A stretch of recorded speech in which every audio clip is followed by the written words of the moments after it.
Un exemple. Les époques qui sont passées depuis l'époque du prophète, alayhi salatu wassalam, ont certes dégradé, on va dire peut-être, en termes de, peut-être de spiritualité, par le fait que les gens ont donné moins d'importance à la science, moins d'importance à l'ilm, à la connaissance, moins d'importance par rapport à cela, même si pourtant il y a beaucoup de savants et beaucoup de sciences, et voire même plus d'accessibilité à la connaissance qu'à l'époque. Par contre, les jeunes de l'époque de Sahaba ont vécu des fitnas, des tentations qui sont moins dures que les jeunes d'aujourd'hui. Qui eux aujourd'hui, comme les ulama le disent, aujourd'hui les jeunes, ils vivent des situations d'épreuves et de tentations qui sont parfois plus dures que ce qu'ont vécu les Sahaba. Par rapport à quoi?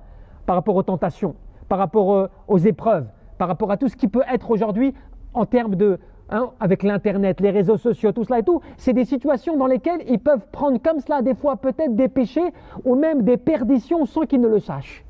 Alors qu'à l'époque, ce n'était pas comme cela. Même ceux qui ont vécu leur jeunesse il y a 30 ans ou 40 ans, ce n'était pas comme cela. Il y a des situations qui sont plus graves et plus dures aujourd'hui qu'à l'époque. Mais il y a aussi du bien.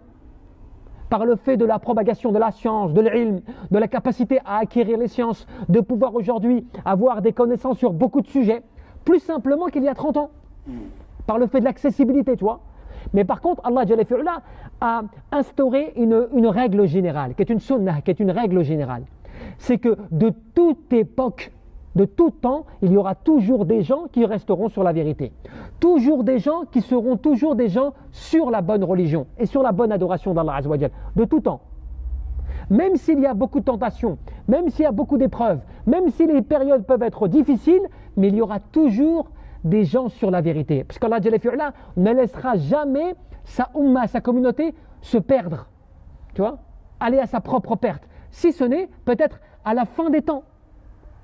Comme quand il est dit dans un hadith qu'il n'y aura plus une personne sur terre qui diront Allah. Mais cela par rapport au fait, parce que ce sera le pire des gens qui restera à la fin des temps. Mais cela veut dire aussi quand même que de tout temps, tu as toujours des gens, tu as toujours des périodes, alhamdoulilah, où les gens sont là. Al-ilm, la connaissance, la science, tu vois, le bienfait, la vérité, tout cela. Mais en même temps, tu as aussi beaucoup de mal et beaucoup de tentations.